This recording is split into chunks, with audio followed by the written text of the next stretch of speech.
बच्चों, last video में हमने देखा कि पढ़ाई का समय क्या होना चाहिए। तो इन शॉर्ट आपको क्लियर हो गया होगा कि जब आपको कंफर्टेबल लगे आप तब पढ़िए। ठीक है, पढ़ाई का सारा समय सही समय है। अर्ली मॉर्निंग पढ़ना अच्छी बात है, लेट नाइट पढ़ना अच्छी बात है। ठीक है, अब आगे के लिए आज हम देखेंगे कि पढ़ाई का टाइम टेबल क्या होना चाहिए। आप इस एग्जाम के लिए प्रिपेयर कर रहे हैं, आपको उसके लिए कितने घंटे पढ़ना है, इसके बारे में बात करें, टाइम टेबल के बारे में। उसके पहले हमें समझना होगा कि हमारे ब्रेन की वर्किंग कैसी है। ब्रेन का काम करने का तरीका जब हम समझ लेंगे तभी हम एक सही टाइम टेबल बना पाएंगे। ठीक है, चलिए देखिए, बहुत सिंपल वर्ड्स में मैं आपको ये बताने की कोशिश करता हूं कि हमारी मेमोरी का काम होता कैसे है। हमारे ब्रेन में है सेरेब्रम, जहां मेमोरी स्टोर होता है। मेमोरी प्रोटीन होते हैं। हर नए इंफॉर्मेशन के लिए एक प्रोटीन मॉलिक्यूल हमारे ब्रेन में स्टोर होता है सेरेब्रम में। लेकिन शॉर्ट टर्म मेमोरी का एक सेंटर है हिप्पोकैम्पस। हम कोई भी नई बात अगर सीखते हैं तो वो पहले हिप्पोकैम्पस में जाएगा। ठीक है, ये है शॉर्ट टर्म मेमोरी सेंटर। आपने एक वो गजनी वाली मूवी देखी होगी, उसमें थोड़ा सा ऐसा बकवास दिखा दिया है, बट साइंटिफिक बात है कि 24 घंटे में हमने जो कुछ भी सीखा वो सब हमारे हिप्पोकैम्पस में जाके स्टोर होता है। ठीक है, अगले 24 घंटे में वो सेरेब्रम में जाएगा। टोटल इंफॉर्मेशन जो कुछ भी हमने सीखा वो अगर 100 है तो 24 आवर्स में हम उसका सिर्फ 10% पाते हैं। ठीक है, अगले दिन सुबह जब हम सोकर उठेंगे तो आज पूरे दिन जितनी भी चीजें देखी, टीवी देखा, न्यूज़पेपर पढ़ा, इन सब का 90% गायब हो जाएगा। ठीक है, और सिर्फ 10% सेरेब्रम में ट्रांसफर होगा। सेरेब्रम में हमारी मेमोरी रहती है। लेकिन ये एक बार और रिवाइज होता है करीब 7th डे। ये बहुत एवरेज सिंपल वर्ड्स में मैं आपको समझाना चाह रहा हूं कि अब 10 यूनिट बचा तो 7th डे के बाद हम उसमें भी 90% भूल जाएंगे। तो आज के सीखे का सिर्फ 1% हमें 8वें दिन याद रहेगा। ठीक, ये भी परमानेंट मेमोरी नहीं है। एक बार और ये मेमोरी प्रोसेसिंग होती है करीब 25th डे, 25वें दिन, और तब जो बचा फिर से 90% गायब होने के बाद 0.1%, यही 0.1% है परमानेंट मेमोरी। ठीक है, यही हमारी लॉन्ग टर्म मेमोरी है। ठीक है, आपने ये बात समझ ली। अब देखिए, इससे ये क्लियर हो गया है कि सीखना एक बार में नहीं होता, ये स्टेजेस में होता है। ठीक है, आज हमने जो सीखा वो परमानेंट मेमोरी में कब स्टोर होगा? करीब 1 महीने बाद। ठीक है, हमारा ब्रेन जिन बातों में इंटरेस्ट लेता है उन बातों को हम नहीं भूलते और वो हमारे 10%, 1% और फाइनली 0.1% में जाकर स्टोर रहता है।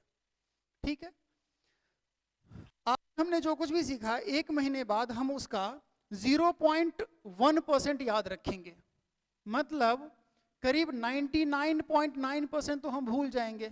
लगभग सब कुछ भूल ही जाते हैं, बहुत थोड़ी सी बात ही हमें परमानेंट याद रहती है, 0.1%।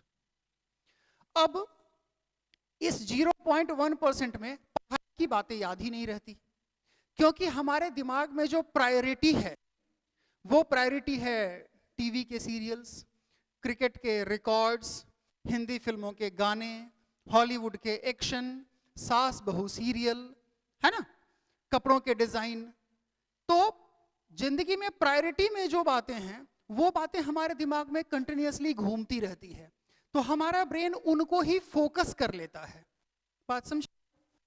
तो चीजों को याद रखने के लिए, लंबे समय तक याद रखने के लिए हमें मेमोरी की वर्किंग को समझना है कि ये 3 स्टेप में मेमोरी वर्किंग होती है। तो बेस्ट तरीका क्या है? बेस्ट तरीका है कि ये जो 7th डे है यहां पर रिवीजन होना चाहिए। कुछ छोटी छोटी बातें बता रहा हूं जिससे हम जब 3, 4, 5 वीडियोस में पहुंच जाएंगे, 5 मिनट, 7 मिनट, 10 मिनट तक के वीडियोस बनेंगे, तो जब 3, 4 वीडियोस तक आप देख लेंगे तब आपको बिल्कुल क्लियर हो जाएगा कि हमारा पढ़ाई करने का सिस्टम कैसा होना चाहिए, टाइम टेबल कैसा होना चाहिए, कितने दिनों में हमें रिवीजन करना चाहिए। ठीक, तो ये बेसिक बातें हैं, मैंने मेमोरी से रिलेटेड बताई। और उसमें से सिर्फ एक बात जो सबसे इंपॉर्टेंट आपके लिए आउटकम है इस पूरे डिस्कशन का, कि हमने आज जो पढ़ा वो इमीडिएटली हमारे परमानेंट मेमोरी में स्टोर नहीं हुआ, सेरेब्रम में नहीं गया, वो हमारे short term memory centre hippocampus में जाता है, अगले दिन वो सेरेब्रम में ट्रांसफर होता है, और फिर 1 महीने में और ये प्रोसेस होकर परमानेंट मेमोरी में कन्वर्ट होता है।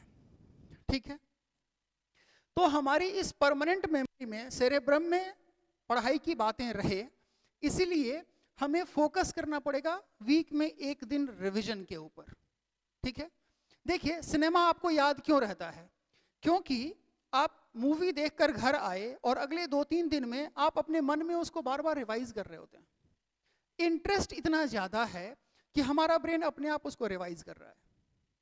मैथ्स में, फिजिक्स में या पढ़ाई के किसी भी सब्जेक्ट में उतना इंटरेस्ट नहीं है।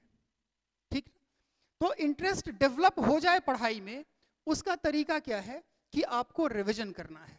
मतलब दोनों बातों को हम साथ में जोड़ सकते हैं। ठीक है, साथ में कैसे जोड़ेंगे इसको शॉर्ट में समझिए कि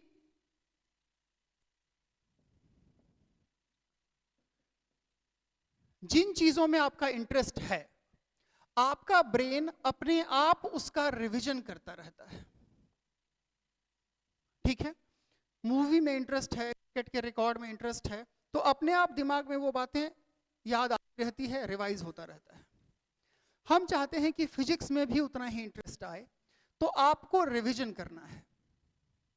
जिन चीजों को आप वीक में 1 बार जरूर रिवाइज करेंगे, जो चैप्टर आपको फिजिक्स में बहुत मुश्किल लगा, केमिस्ट्री में अगर ऑर्गेनिक केमिस्ट्री के रिएक्शन मैकेनिज्म बहुत मुश्किल लगे, ठीक है, ज्योग्राफी के डेटा बहुत मुश्किल लगे, आप वीक में 1 बार उसको रिवाइज करिए।